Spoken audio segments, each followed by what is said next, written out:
Hi, this is Stacia, and today we're going to do something different. I'm going to share a game that was played between two of my private students. Playing the white pieces is student number 1, and playing the black pieces is Aidan Kelly.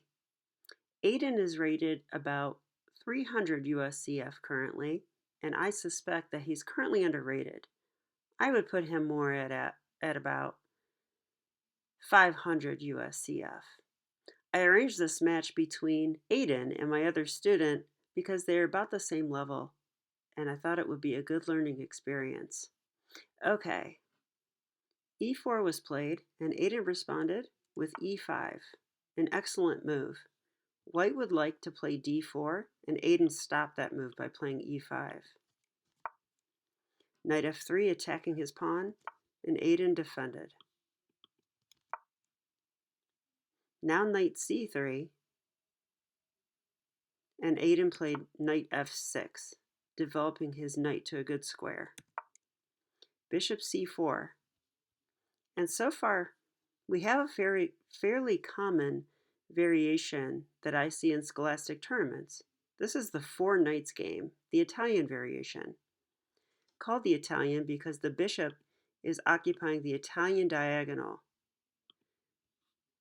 aimed at the f7 square, a sensitive square in black's camp. Aidan retaliated by putting his bishop on the Italian diagonal as well. Bishop c5. White played d4. No doubt, it's important to create the pawn duo in the center when you can, but this is actually a mistake. Can you see why? In this position, d4 is not properly supported. The knight is covering d4, and the queen is covering d4. That's two pieces. Black, however, has a pawn, a bishop, and a knight. Aidan correctly noticed this and took the pawn. Now white played knight b5, pivoting, now attacking the pawn. But Aidan played an excellent move here. Knight takes e4. Aidan boldly took the pawn, inviting pins along the e-file. But for his boldness, Aidan is 2 pawns up currently, and doing well. White played queen d3. This attacks the knight, and Aidan saw it, and played queen e7. Queen e7 is actually a blunder. It looks like such a natural move, defending the knight and x-raying the white king. Normally I would encourage a move like queen e7, but can you see why this move would lose? Pause your video and find a good move for white. If you said knight takes c7 check, you are correct. This is a fork, our favorite utensil. Attacking the king and the rook. The king must move, and if we play something like king d8, the knight would take the rook for free. Lucky for Aidan, his opponent didn't find this move. One thing that I tell my students is that they shouldn't make their moves too quickly. Here, white castled instantly. Normally a great move, but here I would call it a blunder because knight takes c7 check wins material. But I like white's idea. White wants to play rook e1, pinning the knight to the queen and the king. This would cause big problems for Aidan. Let's see how he continues. Aidan played d6. Actually a good move, I would say. d6 now defends the c7 square. Now if white tried that same trick, he could play queen takes c7. And after queen check, black could play queen e7, returning the queen.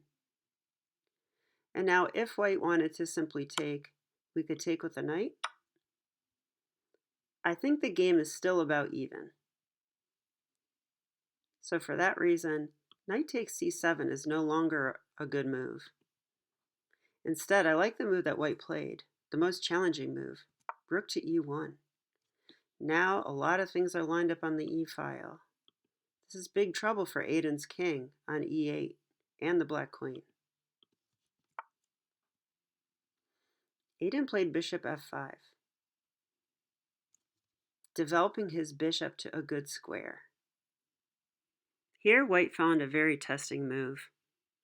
Bishop to g5, developing the bishop and attacking the queen. This is called developing with tempo, and this is very strong usually. So white is putting the pressure on Aidan. Aidan played queen d7. Normally this move is correct, but here I do believe this is a mistake. Queen d7 brings the queen to safety. However, it also undefends the knight once on e4. And if we look, the knight is now only defended by the bishop. But how many times is the black knight attacked? If you said it's attacked twice, by the rook and the queen, you're correct. And if we do our chess math, then we know that a knight and a bishop is worth 6 points, while rook is worth 5. That means if white can capture the knight and the bishop for the rook, he should do that. It's for that reason that the best move in this position is something that I cringe to say. It's the move f6. Now, Aidan, if you're watching this video, and you probably are, you know that I always say never play f6. But what I really mean by that is that 90% of the time, f6 is the wrong move. f6 opens up this light square diagonal. And this bishop on the Italian diagonal likes this very much. We don't want to make that bishop happy normally, but here, this is correct. White can either move their bishop away, because the bishop's attacked, or they could play knight h4, attacking the bishop. But here we could play g6.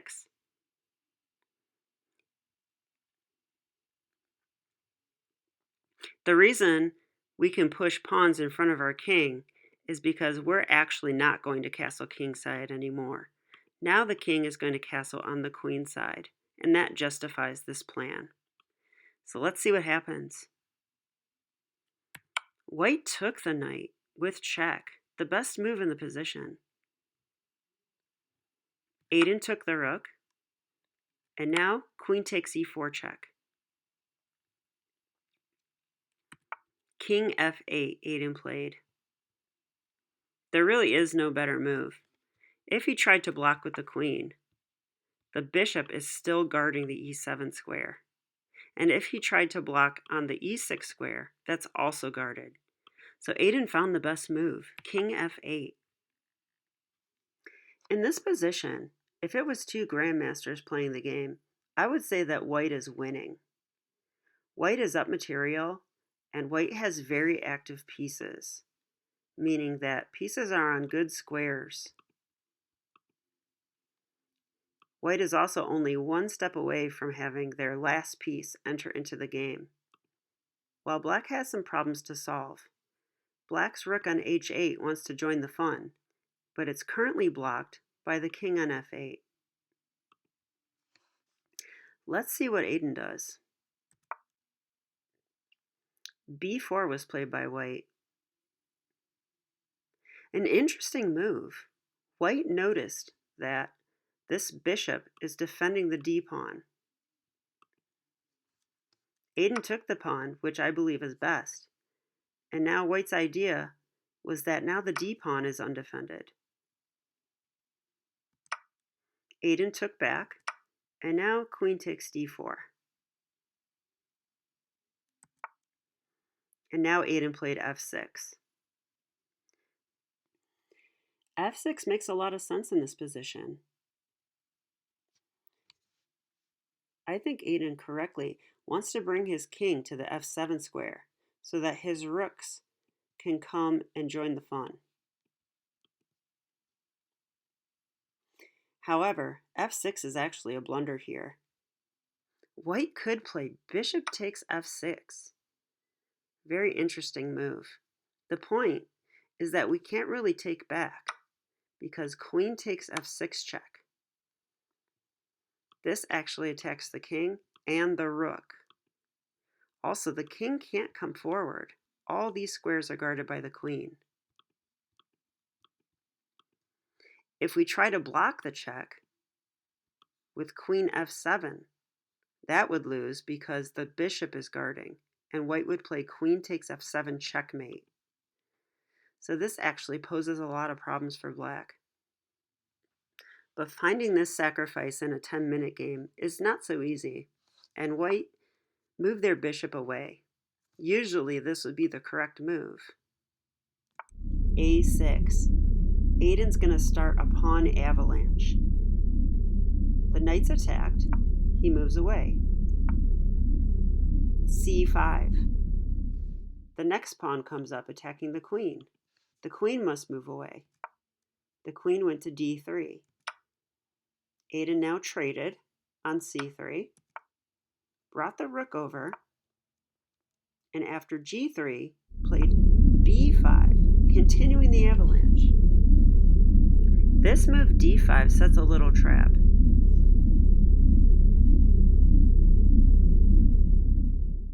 Do you see it? What would you play if you were white? If you said bishop d5, you are correct. This is the only move that saves the bishop. In the game, bishop b3 was played. It's natural to retreat your bishop when it's attacked, but here black had a winning fork, c4. After this move, it's not white that's better anymore. Now black is better. Black is going to win material. Do you know the name of this tactic? What is this called? Is this a spoon? Chopsticks? No, this is a fork. A fork in chess is when you attack two pieces at the same time. And this particular fork is called a pawn fork because the pawn is forking the queen and the bishop. White moved their queen away, which is the right choice. I'd rather save my queen than a bishop any day. And Aidan correctly took the bishop on b3. White takes back, and now rook c8. At this point in the game, I think black is now better. Black has more material. So now Aidan has good winning chances. Let's see what happens. And here, Aidan found the most testing move, b4. He correctly noticed that this bishop is pinned. If white moves the bishop away, let's say to d4, then Aidan would play rook takes rook check, winning even more material. For that reason, white only has, again, only one good move. Do you see a way that white can save their rook? Actually, white could save the rook. White can retreat the bishop and defend the rook at the same time. Bishop b2 is what I would play. This unpins the bishop and defends the rook at the same time. Now if Aidan would take, I would take back, and at least I wouldn't lose my rook for nothing. This is just a trade. Instead, in the game, rook d1 was played. And now Aidan took the bishop. But what's more than that is now Aidan created a very strong pass pawn. The rook is supporting this pass pawn, and Aidan's going to try to make a queen. If Aidan makes a queen, he'll definitely win the game. Queen e2, Aidan pushed his pawn. He's only one square away now from making a queen. Also, this attacks the rook. And white correctly played rook c1. Now the pawn is blockaded and it cannot move to the c1 square to promote. Aidan played king f7. I love this move. He correctly saw that it's okay to give up his pawn on c2 because he has more rooks than white has.